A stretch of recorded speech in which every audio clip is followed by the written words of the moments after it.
it's kind of like when you're running out of time and you only get 21 hands of level. You almost gotta. It's kind of like Sam taking really high variance, marginal decisions.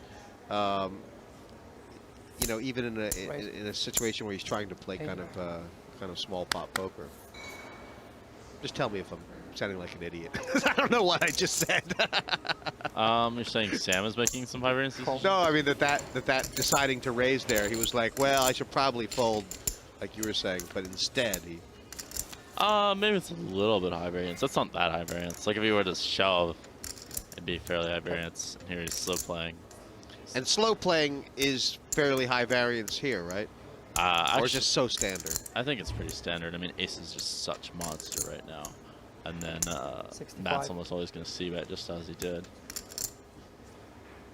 Now that you've turned your 2 aces into 3, and it's really hard to imagine getting on by fast playing these, you just have to call, right? Yeah. And just hope that maybe you can get some kind of bet in on the river or something. Yeah, be looking for Matt to run some kind of bluff.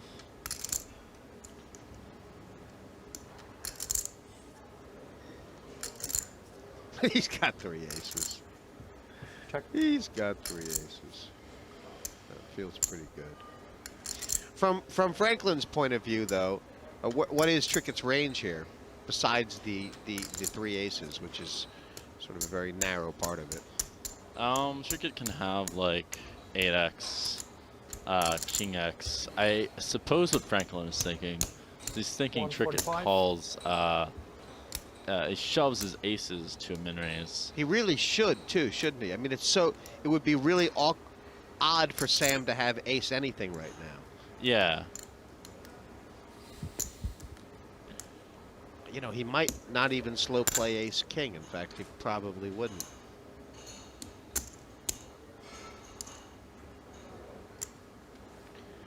And if Trickett does call here, does he check the river? Is that part of the whole plan? Yeah, he's checking the river, that's for sure. He's just trying to give Franklin some rope so that he'll shove the river as a bluff. I guess this is just going to call as well. He's got a good awareness, Sam Trickett, because this is the only way he's getting on. He seems to know overall it's the best. And how often are you shoving if you're Franklin here? Well, I'd be pretty concerned when Sam calls a turn. I'd have to decide whether he's calling light with kings or aces. The fact that there's a backdoor flush draw makes the shove a bit better because now Sam can fold some backdoor flush draws. I mean, it would just be mostly a matter of how often do I think he's turning up with like King X he folds river with.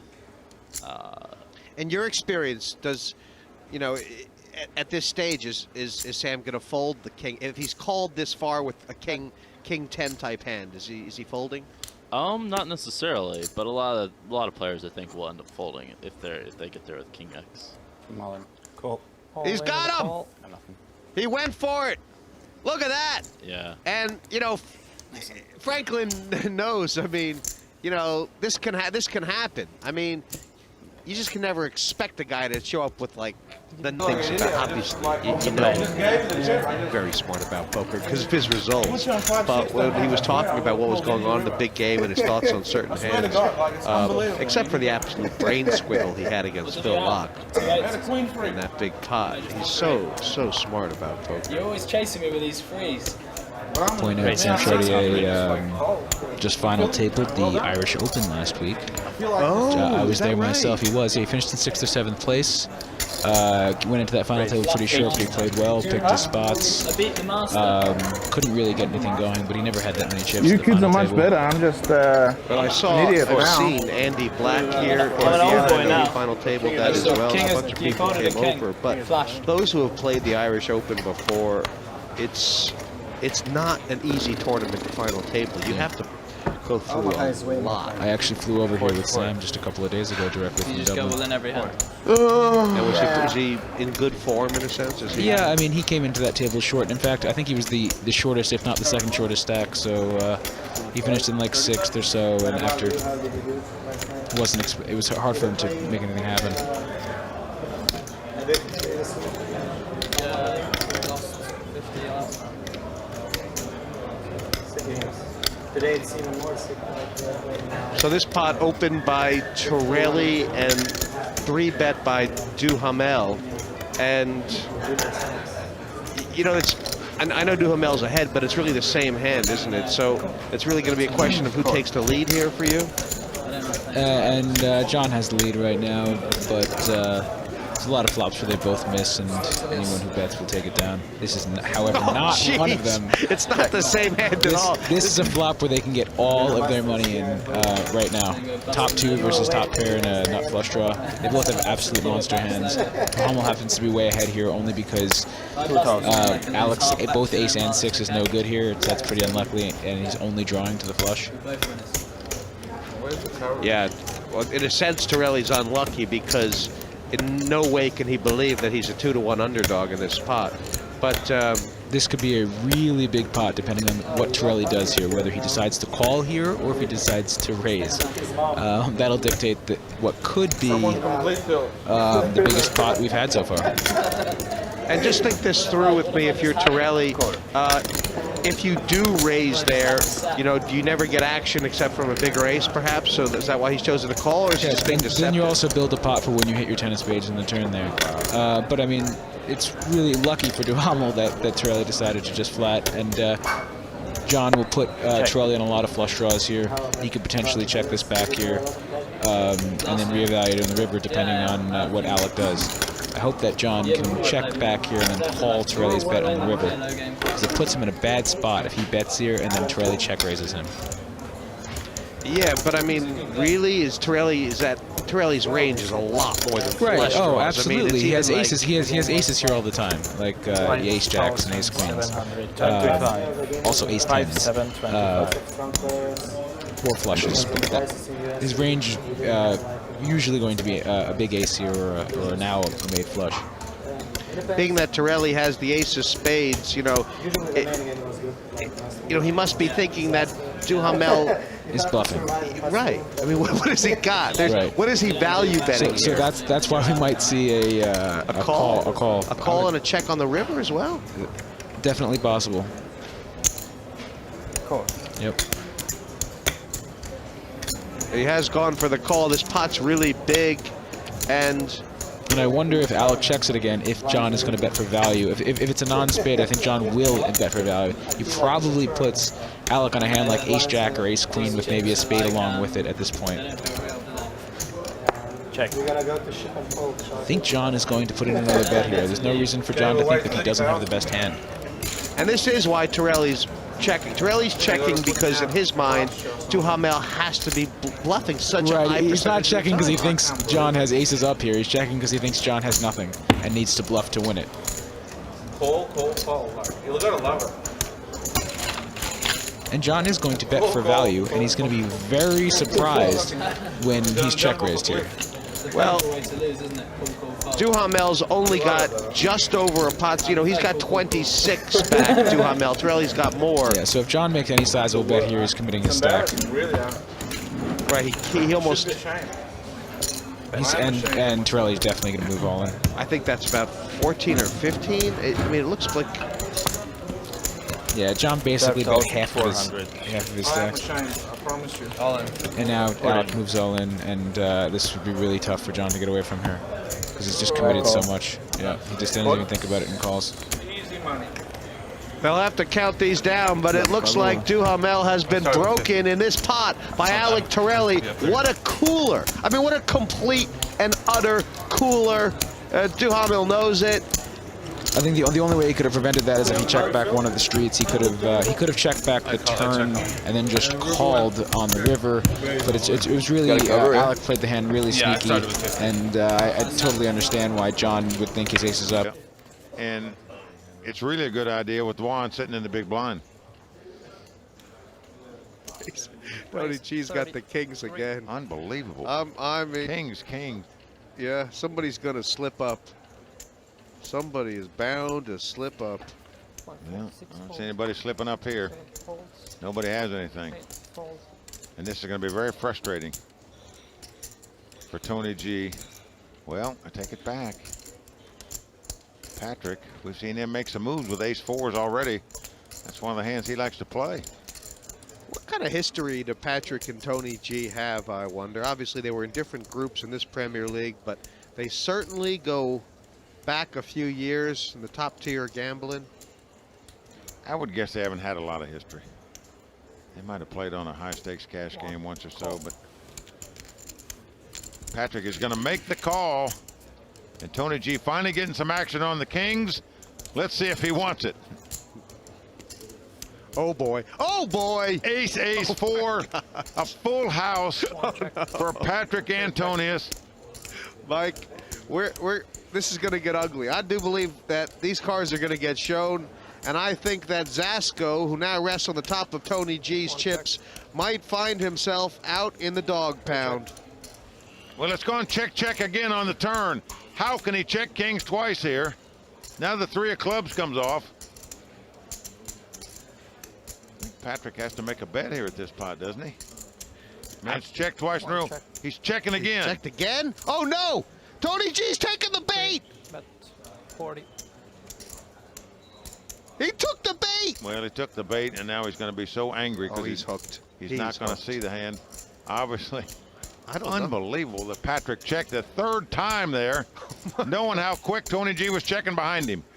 Mike, I mean, this could be the end of Tony. How big is Patrick going to raise right now? When he raises, Tony's going out, I promise you. And Tony's going to be kicking himself for betting here. He checked it twice. He just couldn't stand it a 3rd time. Well, look at all the time. Right now, there's a quiet on the table. There's a calm, and it's only the calm before the storm. Raise. Well, look at this. Tony's shaking his 170. head. He knows he's been had. What a slippery play by Patrick, and just outstanding. I'm trapped, Tony says. I know I'm trapped. Yeah. Look at the size of the raise too. 140,000, 130,000. This is just like a frustration call here. Call. That's a bad call by Tony, I think. Patrick's just not going to make a play here in that spot without an ace in that spot at a minimum. Kings. Hold on, Patrick. That's the patience. Oh, he hates that. That could have been his Premier League. I got king. Checked, checked, checked. And the flop just hated him, Mike. Incredible. What a dealer this guy is. How could you play the hand any better? Checking 3 times in a row. Finally, Tony takes the bait and fell right in the well. He was drawing dead on the floor. Yeah, we don't know who opened the pot here. Oh, sorry. She must have 3-bet to 2,700. Yeah. There we go. Kristen raises to 1,200. Lauren 3-bet it to 3,700. And John cold called the 2 4s. He limped and then Oh, cold look, called. a 4 on the flop. And a king. Uh-oh. Poor Lauren. Poor Lauren. This is going to be very tough luck for Lauren here. She picked up 2 aces and got no action. Now she's got top pair after 3-betting it for the flop. And John hopped the fence for the 3,700. Flopped a set.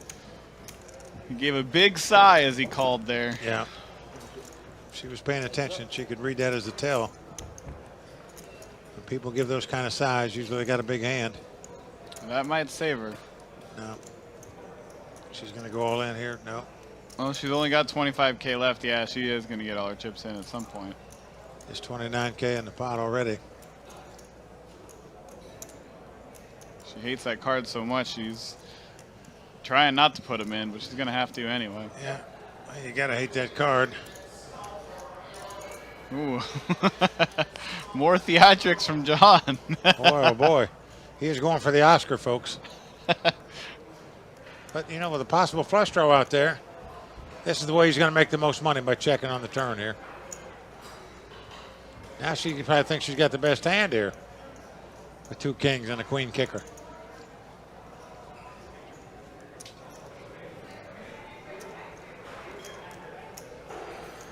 She should bet about 7,000 here and then throw it away if he moves in.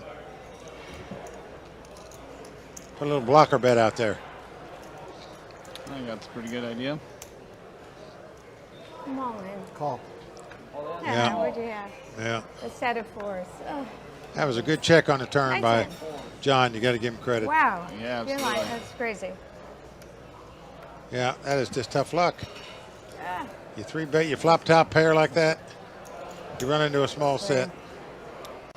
What time is it? We have half an hour left?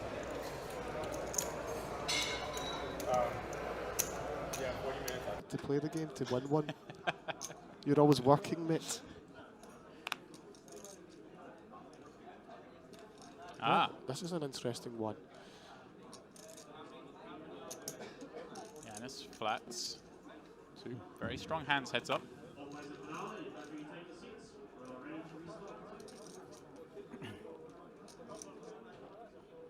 Ace, king, 4. Yanis checks.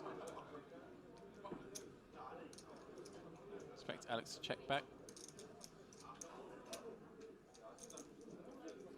Do you think he'll bet here? He's going to bet. I think he'll bet 13. Oh, You can't there we say it go. once Look you've at seen it, Luda. Come Oh, on. What's wrong with that? Come on. Everyone knows you're a genius already. Okay. You don't have to fudge it.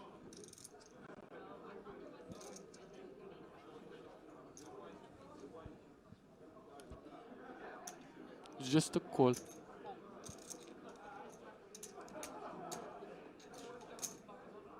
Turn card.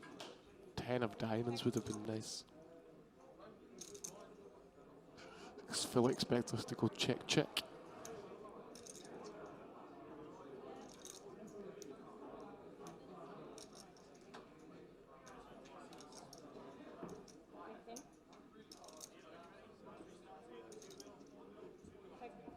Does check through. Oi, oi. Oh, wow. That's what you call the nuts. 70 million chips in the pot.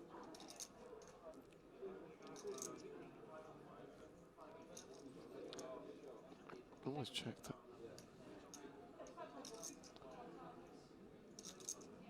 Interesting check here, Ludo.